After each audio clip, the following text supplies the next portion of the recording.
మీ personal interviews మరియు వ్యాపార ప్రకటనల కొరకు ఈ నెంబర్ని సంప్రదించండి. దర్శకుడు రామ్ గోపాల్ వర్మ వీడియోల మీద వీడియోలు రిలీజ్ చేస్తూ ఉన్నాడు. పోలీసుల కళ్ళుగప్పి తిరుగుతూ ఉన్నాడు. పోలీసులకు చిర్రెత్తుకొస్తుంది. ఓ పక్కన అతన్ని కనిపెట్టడం కోసం పోలీసులు మొత్తం 6 బృందాలుగా ఏర్పడి మొత్తం అక్కడ ఇన్వెస్టిగేట్ చేస్తూ రామ్ గోపాల్ వర్మ అసలు ఎక్కడా కనిపించకుండా పోలీసులకి కనిపించకుండా తిరుగుతూ ఉన్నాడు.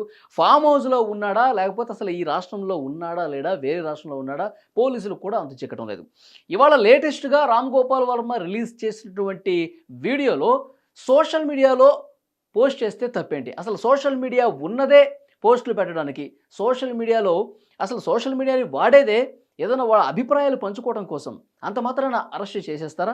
అంత మాత్రాన తీసుకెళ్లి జైల్లో పెట్టేస్తారా? అలా అరెస్టులు చేస్తే గనక 80-90% సోషల్ మీడియా ఉపయోగించే వాళ్ళు ఈ పాటికి జైల్లోనే ఉండాల్సింది.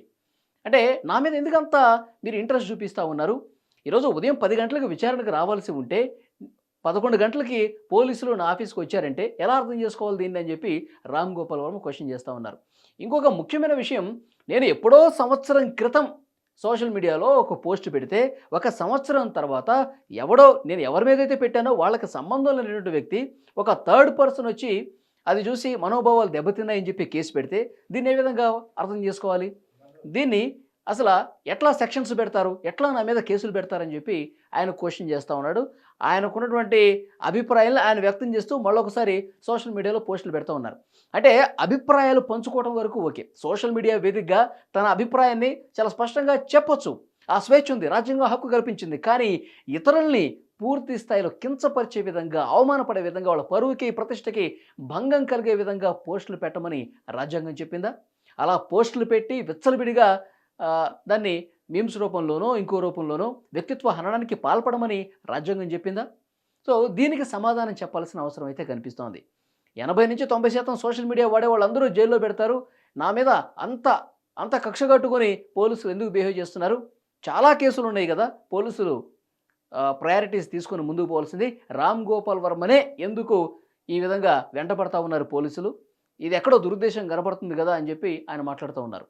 సో డెఫినెట్గా పవర్లో ఉన్న వ్యక్తి ఏదన్నా హెరాస్మెంట్ చేస్తున్నాడే అనుకుందాం, ఒకళ్ళ మీద దృష్టి పెట్టి ఒకళ్ళని అరెస్ట్ చేయడానికి ప్రయత్నిస్తున్నాడనే అనుకుందాం. ఇందులో తప్పేంటని కూడా రామ్ గోపాల్ వర్మ అంటున్నారు. ఇప్పుడు నేను ఏ విధంగా అయితే స్వేచ్ఛగా ఒక పోస్ట్ పెట్టానో తప్పు కాదు, నా మీద ఈ విధంగా పోలీసులకు పంపించి అరెస్ట్ చేయాలని చూస్తున్నారా? అది వాళ్ళ రైటు, వాళ్ళకున్నటువంటి పవరు, అది కూడా తప్పు కాదు అని కూడా రామ్ గోపాల్ వర్మ పోలీసులు కూడా సమర్థిస్తూ మాట్లాడిన పరిస్థితి కూడా కనిపిస్తోంది. సో ఎట్టకేలకు రామ్ గోపాల్ వర్మ చెప్పేది ఏంటంటే, నా మీద ఇంత నిఘా పెట్టాల్సినటువంటి అవసరం లేదు, సోషల్ మీడియాలో నేను ఒక పోస్ట్ పెట్టిందని ఇంత సీరియస్గా తీసుకోవాల్సినటువంటి అవసరం లేదు, నన్ను అరెస్ట్ చేస్తారా చేయరా, నేను విచారణకు వస్తానా నాన్న, ఇది అదర్ థింగ్. కానీ పోలీసులు ఇన్ని బృందాలుగా అన్ని రాష్ట్రాల్లో గాలించటం, రామ్ గోపాల్ వర్మ ఎక్కడున్నాడని చెప్పి ఆరా తీయటం, నేను వేరే సినిమా కార్యక్రమంలో బిజీగా ఉన్నాను, పలానా టైంకి వస్తానని చెప్పినప్పటికీ ఇంకా వెంటపడటం, దీన్ని ఎట్లా అర్థం చేసుకోవాలని చెప్పి క్వశ్చన్ చేస్తూ ఉన్నారు. సో డెఫినెట్గా 2 ఛాన్సులు ఇచ్చారు వర్మ గారు, మీకు పోలీసులు 2 ఛాన్సులు ఇచ్చారు. 19వ తారీఖు రమ్మన్నారు, మీరు రాలేదు. మీరు 4 రోజులు సమయం అడిగారు, మళ్ళీ నోటీస్ ఇచ్చారు ఆ రోజు రమ్మని. ఆ రోజు కూడా మీరే అంటున్నారు కదా, అరెస్ట్ చేస్తారో చేయరో నాకు తెలియదు, పోలీసుల నుంచి కూడా సమాచారం లేదు. మరి అలాంటప్పుడు భయం ఎందుకు రామ్ గోపాల్ వర్మ గారు? మీరు రావాలి కదా, విచారణకి హాజరు కాండి, ధైర్యంగా, మీకు ధైర్యం ఎక్కువ కదా, చెప్పండి, పోలీసుల విచారణ ఫేస్ చేయండి. ఇది చేయకుండా ఎక్కడో ఫామ్ హౌస్లో దాక్కుని వీడియోలు పెట్టడం ఏంటి? ఇది కూడా చాలామంది క్వశ్చన్ చేస్తున్న పరిస్థితి ఉంది. ఈరోజు యాక్చువల్గా మీకు ముందస్తు బెయిల్ అప్లై చేసుకున్నారు, కోర్టులో బెయిల్ ఇస్తే కనుక మీరు విచారణకు హాజరవుదామని చెప్పి ఈ టైంని మీరు తాత్సారం చేస్తూ ఉన్నారు. కోర్టులో ఏది తేలితే దాన్ని బట్టి మనం అడుగులేద్దామని చెప్పి మీరు పోలీసులకి చిక్కకుండా తిరుగుతూ ఉన్నారు. సో అట్లా మీరు రాజ్యాంగం మీకు కల్పించినటువంటి స్వేచ్ఛ ప్రకారం మీరు మాట్లాడుతూ ఉన్నారు, పోలీసులు చేస్తున్నటువంటి యాక్షన్ మీరు క్వశ్చన్ చేస్తూ ఉన్నారు, ఇదంతా బాగానే ఉంది. కానీ నిజంగా ఆ క్వశ్చన్ చేసేదేదో, మీరు చెప్పగలిగేదేదో, మీ అభిప్రాయం ఏదో సోషల్ మీడియాలో ఎట్లయితే మీరు స్వేచ్ఛగా పెట్టారో అట్లాగే పోలీసుల ముందుకు వచ్చి మాట్లాడండి, పోలీసుల ముందుకు వచ్చి ఆ ఇంట్రాగేషన్ ఫేస్ చేయండి, తప్పేముంది? సో దీన్నే చాలామంది క్వశ్చన్ చేస్తున్నారు. మీరు లా పాయింట్స్, లాజిక్స్ చాలా బాగా వెతుకుతారు, చాలా బాగా మాట్లాడతారు.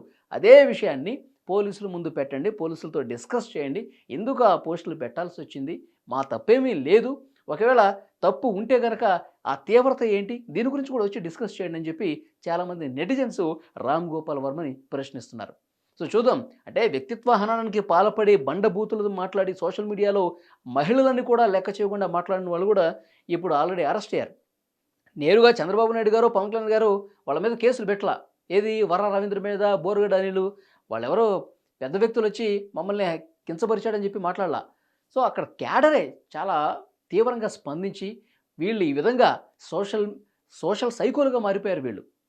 సమాజంలో ఇలాంటి వాళ్ళు, ఇలాంటి మనస్తత్వం ఉన్నవాళ్ళు ఇట్లాగే వదిలేస్తే గనక ఇంకా రెచ్చిపోతారు, పేటరేగిపోతారు, సమాజాన్ని కలుషితం చేస్తారు కాబట్టి వీళ్ళ మీద యాక్షన్ తీసుకోవాలని చెప్పి ప్రజల్లో నుంచి వచ్చినటువంటి ఆగ్రహంతో కేసులు పెట్టారు. అందుకే వాళ్ళందరూ ఇప్పుడు జైల్లో ఉన్నారు. ఇప్పుడు మీరు కూడా మీ పద్ధతి కూడా అదే కాబట్టి మీరు కొంచెం క్లాసికల్ టచ్‌తో ఈ విధంగా చేస్తా ఉంటారు. ఏదో మీరు సినిమాలు తీసినా, పోస్టులు పెట్టినా ఈ విధంగా ఉంటాయి మీవి. కాబట్టి మీకు కూడా జవాబు చెప్పాల్సినటువంటి అవసరం ఉంది. ప్రజలకి మీరు ఎవరి మీదైతే పెట్టారో వాళ్ళకు ఒక జవాబుదారీగా ఇప్పుడు ఉండాల్సినటువంటి అవసరం ఉంది కాబట్టి పోలీసులు మిమ్మల్ని ఇన్వెస్టిగేషన్‌కి పిలిచారు. సో వాళ్ళ దగ్గర మీరు చెప్పుకోండి.